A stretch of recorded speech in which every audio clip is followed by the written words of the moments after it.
Lone Star Community Radio presents the Lone Star Radio Hour. For the next hour, you will hear locally produced radio plays from different groups around Montgomery County. If you're interested in the Lone Star Radio Hour and you want us to run one of your programs that you produced, just contact us at lscrstudios@gmail.com. If you are interested in recording your own show here at the studio, you can just contact us. And we're also looking for sponsorships for this time slot. So, again, just contact us at lscrstudios@gmail.com. You can also visit the Lone Star Radio Hour online at irlonestar.com/LSRH. That's irlonestar.com/LSRH. For all the plays on on-demand format. The following radio play is produced by the Lone Star Radio Troupe. For more information on the Lone Star Radio Troupe, visit them on Facebook at facebook.com/Lone Star Radio Troupe. Good evening, and welcome to Lone Star Radio Troupe's Halloween edition. This evening, we're delighted to bring you a spooky offering from radio's past. So turn your lights way down low, get in your comfortable wingback chair, and take a sip of your Amontillado wine as we bring you our first selection for the evening, Alive in the Grave.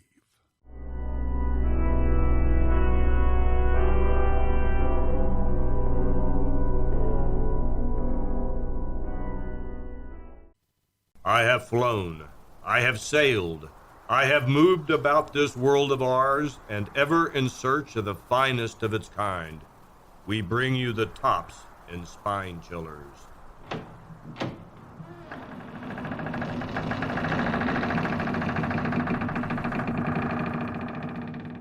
The Creaking Door. Tonight's episode is sponsored by Conroe Coffee, where you can watch shows from this radio station broadcast live. Come to Conroe Coffee and have a seat. We'll fix you something good to eat. Good evening, friends of the Creaking Door. The Creaking Door is open, so do come in.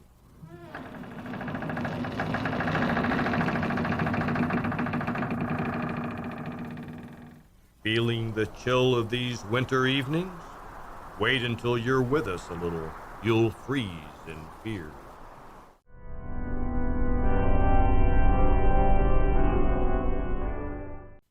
The cemetery caretaker and the ashen-faced, trembling young man made an odd pair as they stand by an open grave under the pale moon. In the grave itself is a coffin. The lid has been pried open, and inside the corpse of a middle-aged man. The caretaker warns. Well, I've heard about blokes like you, read about grave robbers. I never thought I'd come across one. Here I've sent for the cops, young man. Don't you try any rough stuff. I'm a match for you any day. But you don't understand. I've tried to save his life, and now it's too late. Now, don't you give me that. This fellow was given a decent Christian burial. You've desecrated his... Desecrated, you say? Isn't it desecration to bury a man while he's still alive? Hey, what's he talking about? You don't think people go around being buried alive these days, do you? I don't know what to make of you. I watched you this afternoon. I thought you looked a bit peculiar. I didn't know what you were doing at a pauper's burial. He shouldn't have had a pauper's burial. He shouldn't have been buried at all. I could have saved him. You'd better think up a good story. Something told me that you were up to no good. Nah, don't you try any rough stuff. I already warned you. I watched you. The police are on their way. Breaking open a coffin like that. Hey, I knew you were up to something, but I never thought... It's because I let him get buried alive, and I was ashamed. Let him get buried alive for a measly 50 pounds. Now he's dead. Hey, did you come out of a loony bin or something? Now that I get a better look at you, you don't look like no grave robber.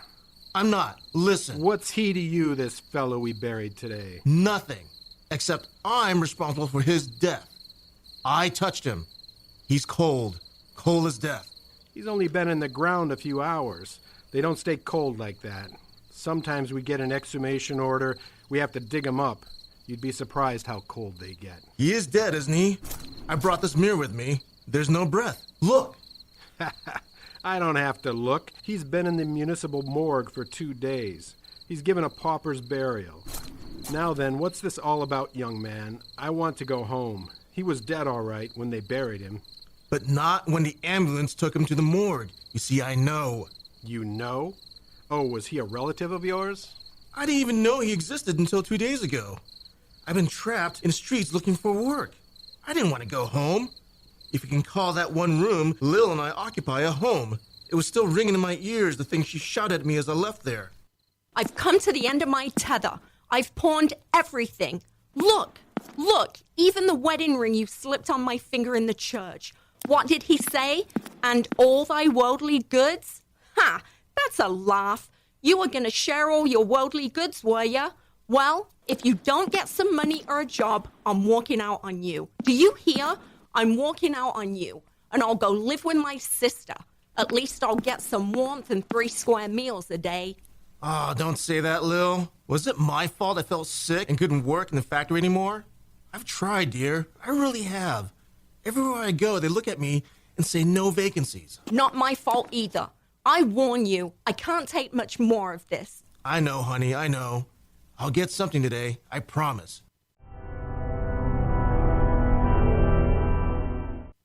It was a promise I couldn't keep, pounding the pavement, watching the dislike and fear in the eyes of the world as I passed by. Fear that one day they might become like me. And then I see him. I was coming to Duke's Lane, nothing on either side except a huge brick wall. He was a short, fat little man. Our steps blurred in the quiet thoroughfare. What was he stopping for? Was he taking caution? Did he think me a gangster or something? I suppose I looked like something that had crawled out of a piece of cheese.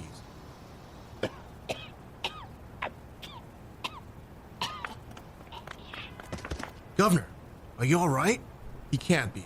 He's conked out. There doesn't seem to be any breathing. I wonder who he is. He must have something in his pocket. Blimey, look at all this money.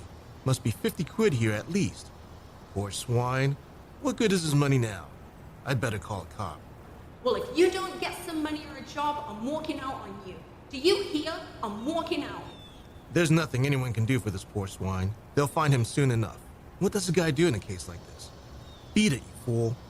Beat it with the first decent money you've had in months. Somebody will find him. Run! Lil! Joe, you got some money? That's right, Lil. 2 5-pound notes, 13 1-pound notes, and the rest in 10 bob notes. It all adds up. Adds up very nicely. 50 quid in all. Oh, honey. Hey, how did you get this money? You didn't go and do anything silly, did you? Just like what? Rob a bank? I wouldn't know where to start. But how did you get it? You'll never believe it. Remember when I told you when I was in the sanitarium, there was this fellow there with the same lung trouble by the name of Ted Brown? Yes. Well, I lent him a quid. You lent him a quid while I was... Well, I was still drawing my wages, wasn't I? We didn't know that the doctor wouldn't let me go back to the factory. Wasn't so bad then. All right. What about this Ted Brown? Well, I meet him in the street, see? He says he's been looking for me everywhere and wanted to repay me the quid. Go on. Well, he goes into a pub to have a drink. There was a bookie there, and Ted says he has a hot tip, 50 to 1. It won, Lil, 50 smackers. Oh, Joe, 50 smackers. Oh, I love you.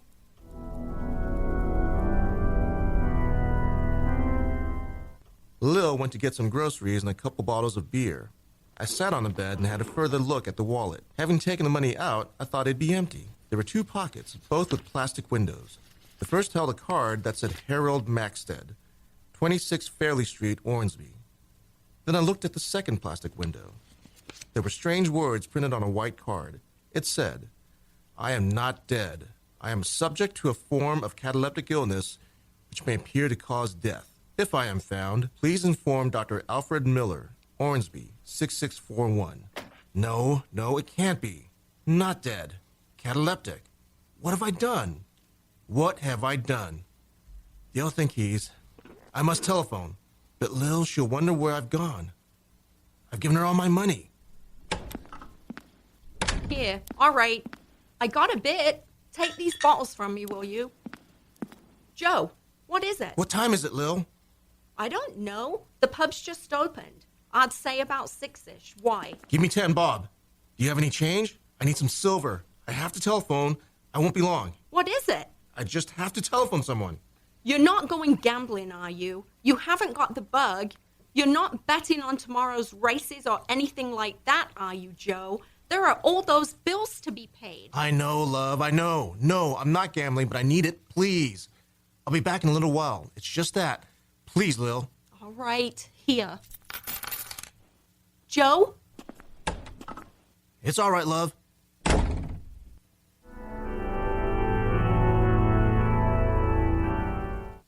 Would I be too late with the phone call? Would they bury this poor guy without knowing he was a cataleptic?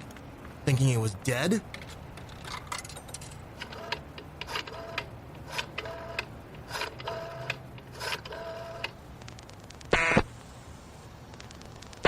Hello. Can I speak to Dr. Miller, please? Dr. Miller has gone abroad. He's been away for the past 6 weeks. Abroad? Oh, no. Have you taken over his practice, sir? No, I'm not a medical man. But if you're in need of a doctor, there must be plenty. No, it isn't that. You don't know which hospital Dr. Miller was at. Afraid I can't help you. I must go. My wife is shouting. Dinner is on the table. I'm sorry. Thank you.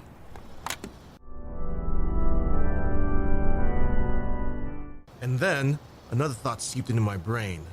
Underground, a long wooden box, and a man being buried alive, and a shovel heaping earth on the wooden boards.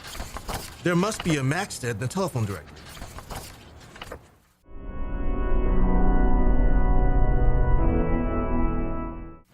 There was 14 Maxteds, everyone alive and bad-tempered.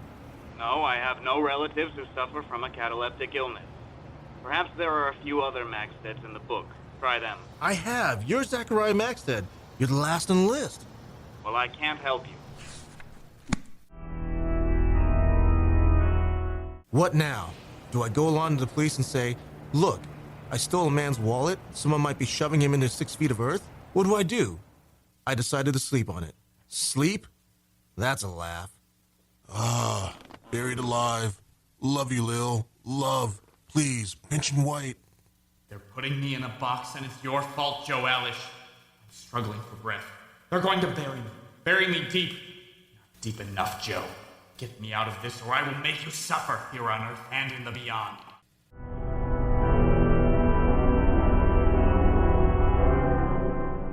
Well. Joe Alish had better do something about it pretty soon. Otherwise, the poor, unfortunate cataleptic gentleman will be stiff with the cold. But let's see what he does do. Death. I didn't know what to do. It had been less than 6 hours since I saw that chap fall. Maybe he's still there. Maybe if I go back to Duke's Lane, he will still be lying there. Joe? Oh, sorry, honey. I didn't want to wake you. It's the middle of the night. Where are you going? I won't be long. No, Joe. You're not going anywhere. I thought you've been acting strange. Oh, Joe, I know I've nagged and threatened you, but it was only because you were getting so down, so beaten. I love you, Joe. Otherwise you... It isn't that at all. All right, Lil, I'll tell you. Then you will see why I have to go. And so I told her the whole story of how I robbed a man I thought was dead, a corpse that had no use for the 50 quid in his wallet. So you see, I have got to find him or find out where they're taking him. They'll think he's dead, Lil. Oh, Joe, someone will have found him by now. He's probably lying in bed, fast asleep. People who have these sorts of fits, they recover. No, they don't. After I found all the Maxteds I could, I went to the library and I looked it up. Unless they get assistance, they can stay that way for days. By then, they will bury him. And you know what that makes me? A murderer. I'm letting a man die for 50 quid. Oh, no, Joe. What if you phone the police station? What if you call the Ormsby police station and tell them? Oh, no, Joe, you can't do that. They will call you a thief and put you away. Look, I'm getting dressed and I'm coming with you. Where did you say it was? Duke's Lane? Joe, let's pray he's still there. It might be worse. He might have died for lack of attention. Let's pray someone saw him and took him to the hospital and they realized he wasn't dead. Shh, cop. It's a bit nippy out this time of morning, isn't it? You're up late, aren't you? Yeah, that's right. There was a little commotion in Duke's Lane a few hours ago, so my friend Phyllis told me. Something happened in Duke's Lane. Oh, yes. Yes, just before I came on duty. Postman saw a bloke lying in the lane here. Dropped dead. Dead? They're sure he's dead? So the police surgeon said. Why? Know anything about it? No, we don't know anything about it. It was just that. We wondered if it was anyone we knew is all. Oh, well, I believe they've identified him all right. If you nit around to the station, they may be able to tell you. Oh, I don't think it's anyone we know. Come on, love. It's too cold to stand here chatting. Let's go up to bed. You two married? Yes. You should have been in bed ages ago. Good night, or rather, good morning. Let's go to the police station. No, no, no. You'll have to entertain about the wallet. Besides, this policeman really doesn't know. But Lil... It's no good, Joe. We're going home. Come on.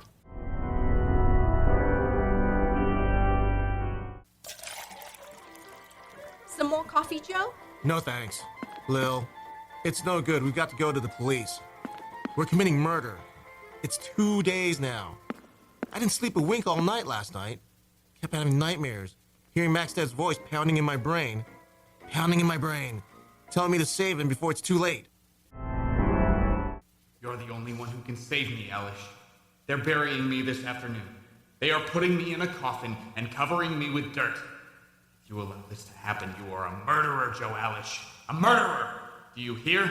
You will be punished. Punished! Punished! He kept saying I'll be punished. But you said yourself it's only a nightmare. All right, don't you go. I will. I'll say that I knew. What was his name? Maxted. Harold Maxted. I'll say I know him, that he's a cataleptic. That's it. I'll go. Excuse me. Hello, aren't you the young lady I saw down Deuce Lane the other night? That's right. Oh, I'm so glad you're here. You know, we were talking about someone who dropped dead that afternoon. Were you able to identify him? Yes, we were able to identify him all right. Why? He's a cataleptic. He's not really dead, you know. Oh, don't be funny. I've got the card here. They're burying him this afternoon. He's in the Ormsby mortuary. Cardiac failure. This is the release for the body, where to be buried. Signed by the police surgeon, Dr. Herbert Spencer. He may have been a cataleptic. I don't know about that. But he died of heart failure, being buried in a pauper's grave at Ormsby Cemetery this afternoon. Didn't die of heart failure, indeed. Not dead. Maybe I'm being a bit silly. Thank you, Constable. Goodbye.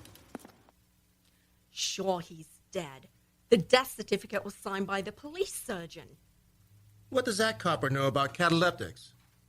If the doctor had known he was a cataleptic, I'm going to stop the burial. You can't, Joe. You can't. Once you tell the police about the wallet. Where are you going, Joe? I don't know. To get drunk? I don't know anything anymore.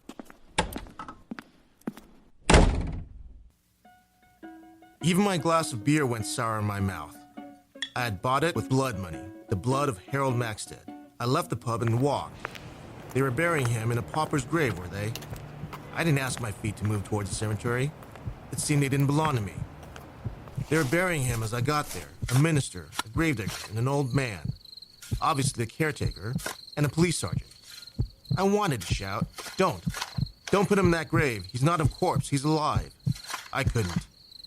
Those 3 stripes on the copper sleeve seemed to represent the number of years I might get for stealing and withholding information. I ran from the cemetery as though I was running from the vengeance of Maxted himself.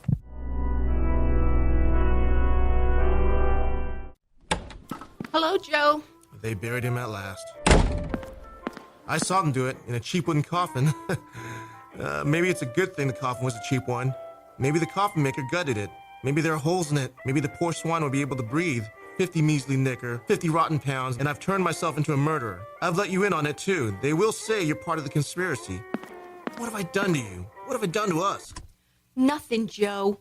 All right, so you pinched his wallet when we were both starving. No one can have you up for murder. That's beside the point now, isn't it, Lil? He's down there struggling for breath, isn't he? He won't be struggling for long. I don't know anything about cataleptics, but you can't be nailed inside a coffin underneath 6 feet of earth long. Look out the window, Lil. It's got dark already. It's winter, Joe. I know the grave, Lil. I'm going back. Joe. You're not going to stop me, Lil. I'm going back, and I'm going to get him out of that grave. Please, Lil. I've got to. All right, Joe, I'll come with you. No, I couldn't bear that. I've got to do this on my own. Supposing he's too heavy for you. You're not strong, Joe. It's a pauper's grave, Lil. You didn't take much trouble with him. Why a pauper? All that money in his wallet. That makes it worse, doesn't it? Maybe they couldn't raise his relatives. Well, with this doctor gone away and everything. Here, Lil. Get my hammer out of that drawer. It's got that thing on the end for pulling nails out. And that piece of mirror. All right. Here. I hope you're right, that you know what you're doing. It's the only way, Lil. The only way. And here I am in it, and it's too late. He's dead, all right. Blimey, young man. I wouldn't want to be in your shoes, not for nothing. Just a minute. What did they say this bloke's name was? Maxted. Harold Maxted. Oh, no, it's not. Huh? This bloke's name is Sidney Frazier. Are you sure it's the same bloke? Positive. I know it's the same bloke. His accusing face follows me around, sleeping and waking. Well, young man, come and have a look with me. We don't give them much of a tombstone, these paupers. There you are. Sidney Frazier, born February the 6th, 1920. Died December the 5th, 1967. I told you everything. They've given him the wrong name. You better tell that to the police constable. I'm sorry about this, young man. I warned you. I thought I was too old to take you on my own. When you started opening that grave, I ran to the cemetery office and phoned the police. Oh, well, it's almost a relief in a way. Hello? What's going on here? Oh, it's you again. Your missus was in the police station this morning with some nonsense about, digging up a grave, are you? There's something fishy going on. When I told my sergeant that your wife came in and we were burying someone who was a cataleptic and who's not dead, he nearly strangled me. Said I should have taken full particulars. Said I ought to charge you both with causing a public nuisance. This fella, Sidney Frazier, has had heart trouble for years. Sometimes an ordinary hospital had the pleasure of his company. More often than not, it was a prison hospital. Our police sergeant warned him he hadn't had long to live. Your wife comes in with a cockable story. We're burying him alive? As if we didn't know him? Sidney Frazier. In his day, he was the finest pickpocket in Ormsby. Pickpocket? Yeah. Why, only the other day we had a complaint from Mr. Maxted that someone had stolen his wallet. Bloke accosted him at a bus stop and started running. From his description, we knew it was Sid. He picked Mac's pocket. He wasn't a cataleptic. He was a pickpocket. You'd better pull yourself together. Now what are you doing here? Why is this grave open? Oh, that's all right, Constable. Our young friend here got a little bit mixed up. I opened the grave to show him he was mistaken. Then why did you ring the police and say there was a suspicious character lurking in the cemetery? Well, it seems I was mistaken. That's all, Constable. In fact, we were both mistaken, weren't we, young man? Pickpocket. Cataleptics.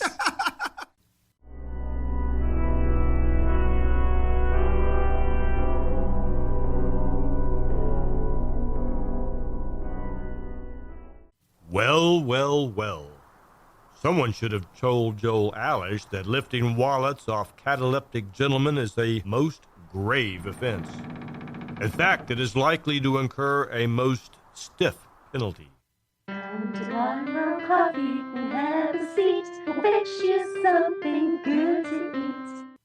This is your host back again.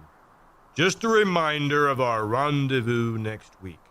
Where are we going? Through the creaking door, of course.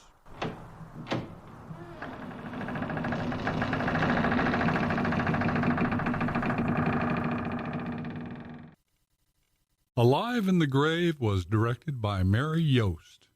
The cast featured Mark Wilson as the announcer and narrator, Tom Yost as caretaker, Jason Owen as Joe, Leo Owen as Lil, Josh Yost as Maxted, and Mark Wydell as the cop.